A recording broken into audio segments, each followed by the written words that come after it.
हिंदी साहित्य संपूर्ण घटना चक्र क्विक रिवीजन विद आरती शर्मा। दोस्तों, आपको मेरा चैनल पसंद आए तो इसे शेयर करें, लाइक करें, सब्सक्राइब करें। साथ ही साथ मेरे वीडियोस के अगले नोटिफिकेशंस को पाने के लिए बेल आइकन को प्रेस करें। दोस्तों, आज हम करेंगे घटना चक्र का पार्ट 75 यानी 75। तो चलिए देखते हैं अपने अगले प्रश्न। गौर करना दोस्तों, देश विभाजन की त्रासदी किस उपन्यास में वर्णित है? गौर करेंगे, देश विभाजन की त्रासदी किस उपन्यास में वर्णित है? तो ऑप्शन सी, झूठा सच उपन्यास में देश विभाजन की त्रासदी वर्णित है। व्याख्या देख लेते हैं दोस्तों। गौर करेंगे, झूठा सच प्रगतिवादी उपन्यासकार, कैसे उपन्यासकार? प्रगतिवादी उपन्यासकार यशपाल द्वारा लिखा गया है। किसके द्वारा लिखा गया है? प्रगतिवादी उपन्यासकार यशपाल द्वारा रचित उपन्यास है झूठा सच, ठीक है, जो कि देश विभाजन की त्रासदी पर, किस पर? देश विभाजन की त्रासदी पर आधारित है, ठीक है। झूठा सच यशपाल द्वारा 2 भागों में लिखा गया है। कितने भागों में? 2 भागों में लिखा गया उपन्यास है, ठीक है। इस उपन्यास का पहला भाग वतन और देश 1958 ईस्वी में प्रकाशित हुआ, जबकि दूसरा भाग देश का भविष्य नाम से 1960 ईस्वी में प्रकाशित हुआ, ठीक है। इस उपन्यास के मुख्य पात्र कौन कौन हैं? ध्यान देंगे, तारा, पुरी और कनका, ठीक है। तारा, पुरी और कनका इस उपन्यास के, किसके? झूठा सच उपन्यास के प्रमुख पात्र हैं, ठीक है। यशपाल के अन्य प्रमुख उपन्यास देख लेते हैं कौन से हैं। तो गौर करेंगे, पार्टी कॉमरेड, दादा कॉमरेड, देशद्रोही मनुष्य के रूप, फिर है अमिता, फिर है दिव्या, फिर है तेरी मेरी उसकी बात, मोस्ट इंपॉर्टेंट। ये तीनों, पार्टी कॉमरेड, दादा कॉमरेड और तेरी मेरी उसकी बात, ये तो आते ही आते हैं, समझ लो, ऑप्शन में जरूर मिलेंगे दोस्तों। तो इनका समय भी आप याद रखेंगे, अपनी कृति में से देखें, अपनी किताबों से देखें, चाहे तो इंटरनेट पे आजकल सब कुछ अवेलेबल है तो वहां से भी देख सकते हैं, ठीक है, क्योंकि यहाँ व्याख्या में समय नहीं दिया है, ठीक है। याद रखें दोस्तों, बहुत इंपॉर्टेंट है छूटा सच और यशपाल। अगला प्रश्न है दोस्तों, गौर करेंगे, सूरज किरण की छाँव, ठीक है, आंचलिक उपन्यास के लेखक कौन है? तो सूरज किरण की छाँव आंचलिक उपन्यास के लेखक हैं ऑप्शन ए, राजेंद्र अवस्थी का उपन्यास है दोस्तों सूरज किरण की छाँव, ठीक है। व्याख्या देख लेते हैं। सूरज किरण की छाँव राजेंद्र अवस्थी का पहला उपन्यास है। कैसा? पहला उपन्यास है, ठीक है। यह एक आंचलिक उपन्यास है। कैसा उपन्यास है? आंचलिक उपन्यास है सूरज किरण की छाँव। किसका है? राजेंद्र अवस्थी का पहला उपन्यास है। अगला प्रश्न है दोस्तों, ध्यान दें, निम्नलिखित में से कौन सा उपन्यास नागा अर्जुन का नहीं है? तो नेगेटिव वाला प्रश्न है, गौर करेंगे, नहीं है पूछा जा रहा है, तो ऑप्शन डी, परती परी कथा उपन्यास नागा अर्जुन का उपन्यास नहीं है। तो किसका है? तो देखते हैं इसके लिए व्याख्या। उससे पहले देखेंगे ऑप्शन, बलचनामा, वरुण के बेटे और रतिनाथ की चाची, ये तीनों उपन्यास किसके हैं? नागा अर्जुन के। परती परी कथा किसका है? देखते हैं व्याख्या। गौर करेंगे दोस्तों, परती परी कथा नागा अर्जुन का उपन्यास नहीं है, बल्कि फणीश्वरनाथ रेणुका, किसका? फणीश्वरनाथ रेणु का उपन्यास है, ठीक है। फणीश्वरनाथ रेणु कौन? वही जिन्होंने आंचलिक उपन्यास मैला आंचल लिखा था। ठीक है, तो प्रति परी कथा भी इन्हीं का उपन्यास है। शेष उपन्यास नागा अर्जुन के हैं, अभी हमने देखे ऑप्शन में। ठीक है, तो नागा अर्जुन का ध्यान से सुनेंगे, नागा अर्जुन का पहला उपन्यास रतिनाथ की चाची, किसकी चाची? रतिनाथ की चाची 1948 ईस्वी में प्रकाशित हुआ था। कब हुआ था? 1948 में प्रकाशित हुआ था। ठीक है, फिर है बलचनामा। बलचनामा कब प्रकाशित हुआ? 1952 में। फिर है नई पौध।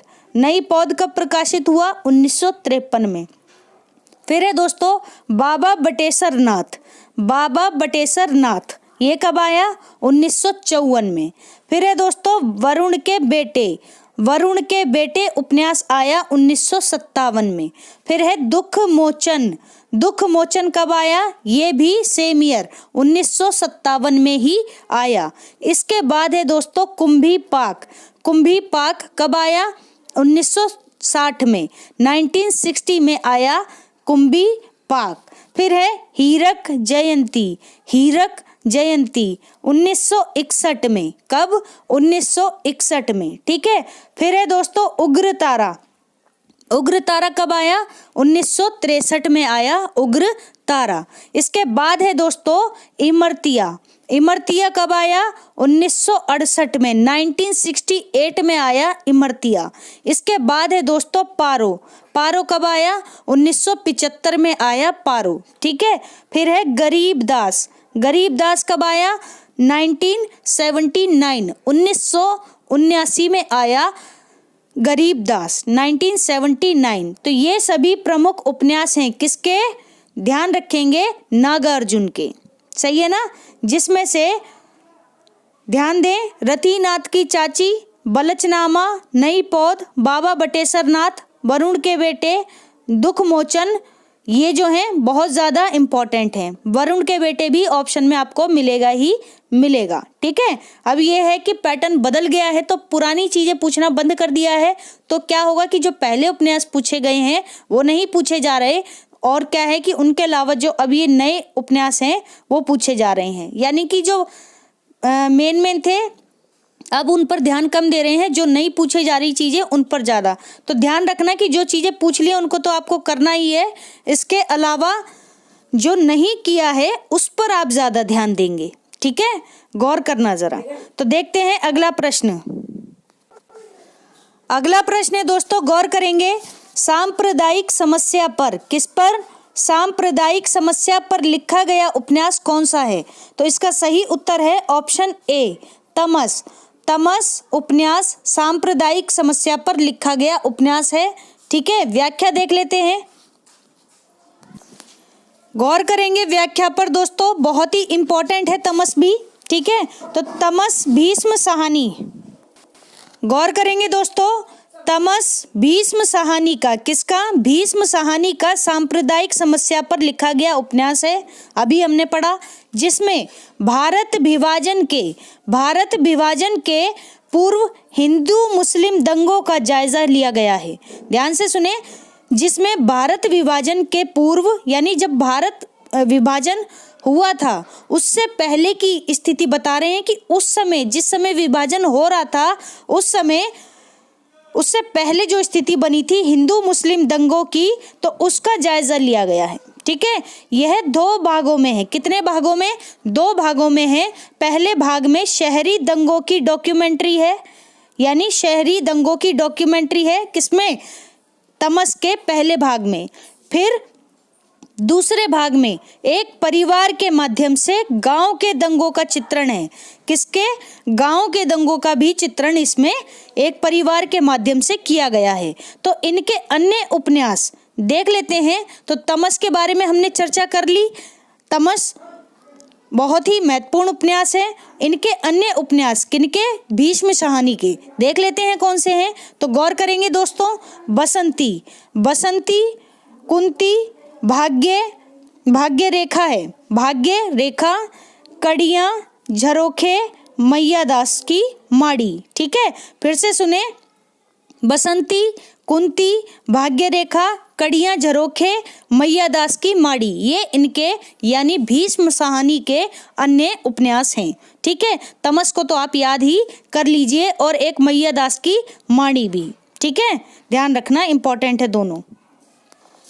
अगला प्रश्न है दोस्तों, गौर करेंगे जरा। निम्नलिखित रचनाओं में से कौन सी ऐसी पुस्तक है जो भारत पाकिस्तान विभाजन को लेकर नहीं लिखी गई है? तो नहीं लिखी गई है वाला प्रश्न है, नेगेटिव प्रश्न है, तो गौर करेंगे। ऑप्शन डी, राग दरबारी। राग दरबारी पुस्तक भारत पाकिस्तान विभाजन को लेकर नहीं लिखी गई है। इसके अलावा तमस, कितने पाकिस्तान और आधा गांव, ठीक है, ये तीनों पुस्तकें भारत विभाजन को लेकर लिखी गई हैं। भारत विभाजन को लेकर नहीं, मैंने गलत बोल दिया, भारत पाकिस्तान के विभाजन को लेकर लिखी गई हैं। ठीक है, देखते हैं व्याख्या, गौर करना जरा। व्याख्या पर गौर करेंगे दोस्तों, ध्यान देंगे। भारत पाकिस्तान विभाजन को लेकर राग दरबारी पुस्तक नहीं लिखी गई है। ठीक है, यह प्रसिद्ध व्यंग्य उपन्यासकार, कैसे उपन्यासकार? व्यंग्य उपन्यासकार श्रीलाल शुक्ल की रचना है। किसकी रचना? श्रीलाल शुक्ल की रचना है राग दरबारी। ठीक है, और कैसे उपन्यासकार हैं? व्यंग्य उपन्यासकार हैं श्रीलाल शुक्ल। ठीक है, भीष्म साहनी द्वारा रचित कौन सा उपन्यास है? अभी हमने पढ़ा था दोस्तों पिछले प्रश्न में, तमस। राही मासूम रजा, जिनके बारे में भी हमने पहले पढ़ लिया है, कौन सा उपन्यास है? आधा गांव। फिर है कमलेश्वर। कमलेश्वर द्वारा रचित कौन सा उपन्यास है? कितने पाकिस्तान। ठीक है, याद रखेंगे, ये सभी भारत पाकिस्तान विभाजन को लेकर लिखी गई रचनाएं हैं। ठीक है, अगला प्रश्न देखते हैं। अगला प्रश्न है दोस्तों, गौर करेंगे। निम्नलिखित में से किस उपन्यास का कथानक भारत पाकिस्तान विभाजन पर आधारित नहीं है? तो देखो दोस्तों, सेम प्रश्न पूछ लिया गया है। ठीक है, अब अंतर क्या है प्रश्नों में वो देखते हैं। तो ऑप्शन डी इसका सही उत्तर है, कर्म भूमि। कर्म भूमि उपन्यास भारत पाकिस्तान विभाजन पर आधारित नहीं है। बाकी झूठा सच, आधा गांव और तमस, ये तीनों उपन्यास जो हैं भारत पाकिस्तान पर आधारित, भारत पाकिस्तान विभाजन पर आधारित उपन्यास हैं। ठीक है, कर्म भूमि किसका है देखते हैं। तो व्याख्या है दोस्तों, गौर करेंगे। कर्म भूमि, ठीक है, ध्यान दें, कर्म भूमि। ठीक है, 1932, कब? 1932 में, ईस्वी में, 1932 ईस्वी में लिखा गया उपन्यास है कर्मभूमि, जो प्रेमचंद द्वारा लिखा गया है। किसके द्वारा? प्रेमचंद द्वारा लिखा गया उपन्यास है। ठीक है, अगर प्रेमचंद का मूल नाम पता हो, वास्तविक नाम धनपत राय था।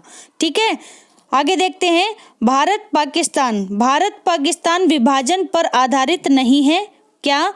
कर्मभूमि उपन्यास। ठीक है, बल्कि इसमें नागरिक और ग्रामीण दोनों जीवन धाराओं पर आधारित यथार्थवादी राजनीतिक चित्रण है। फिर से सुने, इसमें नागरिक और ग्रामीण दोनों जीवन धाराओं पर आधारित यथार्थवादी राजनीतिक चित्रण किया गया है। ठीक है, राजनीतिक चित्रण है, ध्यान रखना, वो भी कैसा? यथार्थवादी। ठीक, शेष सभी और जो बाकी के सभी उपन्यास हैं वो भारत पाकिस्तान विभाजन पर आधारित उपन्यास हैं। ठीक है, चलते हैं अगले प्रश्न पर। अगला प्रश्न है दोस्तों, गौर करेंगे जरा। पाप और पुण्य के चिरंतन नैतिक प्रश्न को किस उपन्यास में प्रस्तुत किया गया है?